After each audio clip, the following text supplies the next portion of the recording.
मरियम नवाज साहिबा आईजी पंजाब से शदीद नाराज़ हो गई हैं। उसकी बुनियादी वजूहात हैं, एक वजह नहीं है।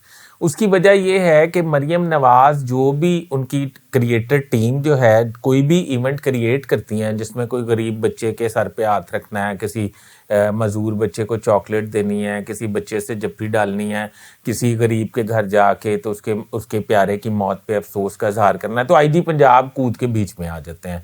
आईजी पंजाब की अपनी एक सोशल मीडिया टीम है। आईजी पंजाब जो है वो वर्दी की अट्रैक्शन की वजह से ज़्यादा रेटिंग ले जाते हैं। मरियम नवाज साहिबा को उनकी सोशल मीडिया टीम ने शिकायत की है कि आईजी पंजाब जो है वो हमारा इवेंट को कैश करवा लेते हैं और हमारे व्यूज़ कम होते हैं और उनके ज़्यादा होते हैं, जिसपे मरियम नवाज ने एक सख्त हुक्म जारी कर दिया।